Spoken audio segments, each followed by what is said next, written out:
sommes à One Square Inch, à 150 km à l'ouest de Seattle. Cette partie du parc national olympique, délimitée par cette pierre rouge, est considérée par certains comme l'endroit le plus calme des États-Unis. Pour l'écologiste acoustique Gordon Hampton, ce silence vaut de l'or.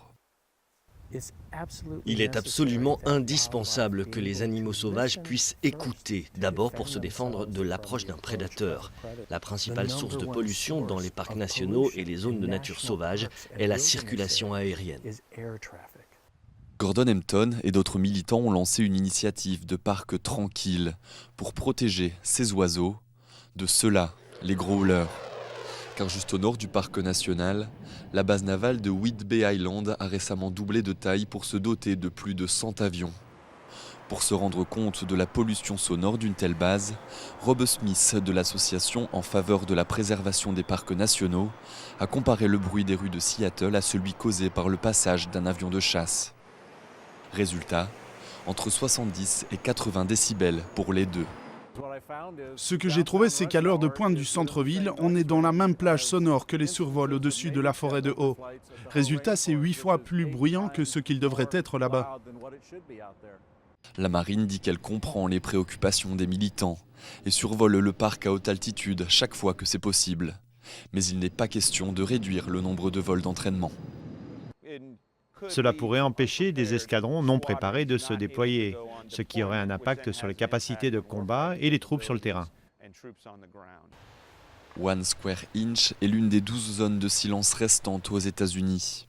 Mais son intégrité est menacée. Gordon Hampton n'a aucun moyen d'imposer un silence absolu dans la zone.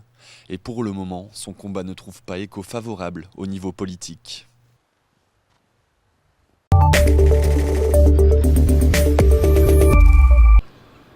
New Haven, sur la côte sud de l'Angleterre.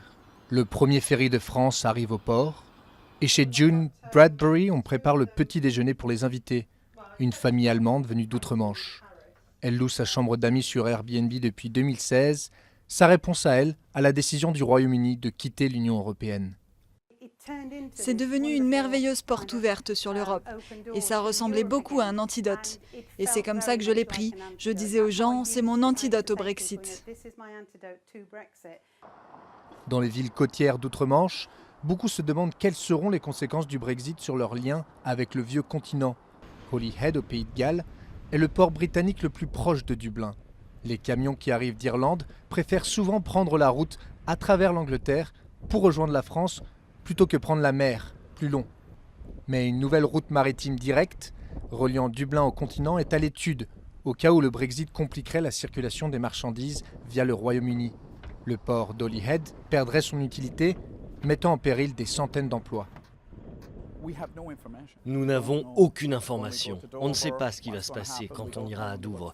On ne sait pas quand on va en France ce qui se passera à notre retour au Royaume-Uni. Même ici, quand on vient chercher nos remorques au port, nous n'avons aucune idée de quelle sera la procédure à suivre. Mêmes inquiétudes à Douvres, premier port de la Manche. Le conseil municipal a conclu que si les nouveaux contrôles douaniers retardaient ne serait-ce que quelques minutes chaque camion, les bouchons de milliers de camions s'étendraient sur des kilomètres. Mais la situation peut être propice pour d'autres. À Immingham, au centre-est de l'Angleterre, le Brexit pourrait profiter à son petit port. Nous sommes très optimistes quant à l'avenir. S'il y a des retards supplémentaires, à la douane, cela posera des problèmes, en particulier pour les ports du sud-est comme Douvres, où l'espace terrestre est très restreint. Et cela entraînera des files d'attente supplémentaires pour leur trafic. Ici, nous avons de la place pour mieux gérer l'espace afin d'éviter les files d'attente. Les villes portuaires britanniques espèrent y voir plus clair rapidement, mais les négociations entre Londres et Bruxelles n'ont pas encore abouti à un accord.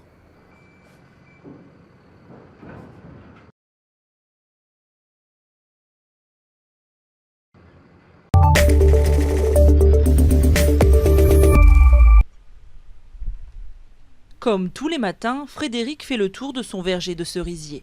À chaque inspection, c'est le même constat, ces cerises sont infestées. À première vue, certaines grappes semblent parfaites, mais à y regarder de plus près, on aperçoit des petites traces de piqûres, celles d'une mouche asiatique, la Drosophile Suzuki. Elle ponce l'œuf à travers la peau de la cerise, ensuite le ver se développe à l'intérieur et la cerise devient toute molle, toute flasque et le jus coule très facilement. Et bon, c'est des cerises qui sont impropres à la vente, elles sont immangeables. Mesurant moins de 4 mm, cette mouche microscopique fait des ravages dans les vergers français.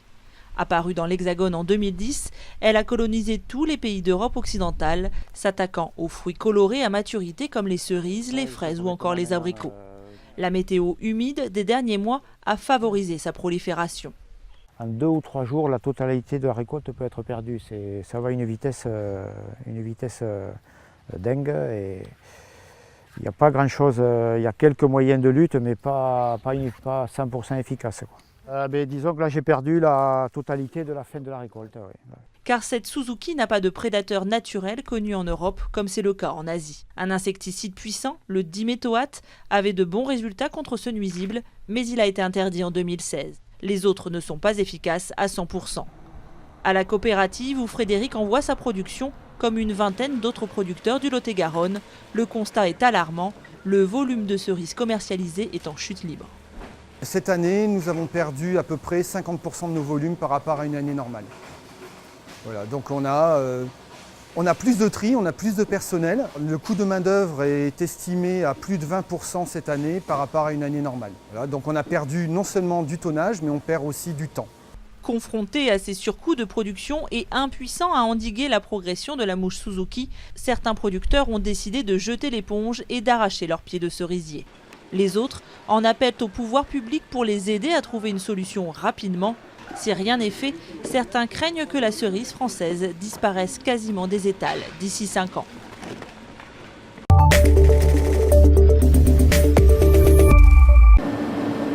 Géothermie profonde, biomasse, pompe à chaleur, hydroélectricité. Strasbourg prépare sa révolution verte et multiplie les chantiers pour préparer un futur post-pétrole et un post-Fessenheim avec 100% d'énergie renouvelable en 2050 comme objectif. L'eau chaude qui est prélevée est refroidie en surface au travers d'un échangeur et réinjectée à 60 degrés dans le deuxième forage. Donc on va prélever cette chaleur à 200 degrés, on va fabriquer de l'électricité au travers d'une centrale qui fonctionne comme une pompe à chaleur. Et on va aussi fournir une partie de chaleur à 30 degrés et à 80 degrés pour des applications industrielles, des applications agricoles, des applications de chauffage urbain. Ce site géothermique est la symbolique de cette transition qui est nécessaire aujourd'hui et qui va permettre à moyen terme de chauffer l'équivalent de 25 000 logements au niveau de l'agglomération strasbourgeoise, ce qui est pour nous un cap extrêmement important si nous voulons atteindre les 100% d'énergie renouvelable en 2050. C'est l'autonomie énergétique, c'est aussi l'emploi local et donc il y a non seulement les enjeux énergétiques, mais il y a aussi les enjeux de développement local sur notre territoire. Le projet, l'un des plus importants chantiers de ce type en Europe continentale, sera terminé en 2019. Il alimentera à terme le réseau d'eau chaude et de chauffage des établissements publics, maisons de retraite, écoles, hôpitaux et un tiers des 65 000 logements du parc HLM. Tu vas assembler les uns avec les autres. Dans la baie de Dakar, cette équipe d'archéologues sénégalais se prépare pour un nouveau jour d'exploration des fonds marins. Nous sommes sur les alentours de Gorée. Nous avions trouvé quelques épaves, parmi lesquelles les autres sont anciennes. Et nous pensions que ce sont des épaves liées à la traite atlantique. Mais ça reste à voir. Pendant longtemps, les recherches archéologiques n'ont été que terrestres. À quelques mètres de là, l'île de Gorée fut l'un des plus grands centres de commerce d'esclaves de toute l'Afrique entre le 15e et le 19e siècle. Mais depuis 3 ans, le projet SlaveRex a permis de former les archéologues et de débuter les explorations sous-marines. Aujourd'hui, nous sommes dans une posture, dans la possibilité d'apporter du sang neuf dans la recherche scientifique. Dans la recherche scientifique où l'histoire de la traite négrière a été longtemps écrite, mais tout simplement basée sur des preuves documentaires. Sous l'eau, le ratissage se fait mètre par mètre. On estime à 1 millier le nombre de navires d'esclaves ayant coulé pendant cette période dans le monde, mais ils sont très difficiles à retrouver et à identifier. Seules les traces d'un unique navire négrier ont pour l'instant été retrouvées au large de la ville du Cap en Afrique du Sud. Aujourd'hui encore, les plongeurs n'auront trouvé que des épaves récentes. Mais pour l'archéologue Ibrahima Tiao, la persévérance est à la hauteur de l'enjeu, réconcilier les Africains avec une période tragique de leur histoire. L'histoire peut avoir un rôle thérapeutique. Quand nous aurons terminé, que notre travail sera rendu public, ce sera douloureux, mais je pense que c'est la meilleure façon d'aller de l'avant. Selon certaines estimations, plus de 12 millions d'Africains ont été réduits en esclavage pendant la traite atlantique.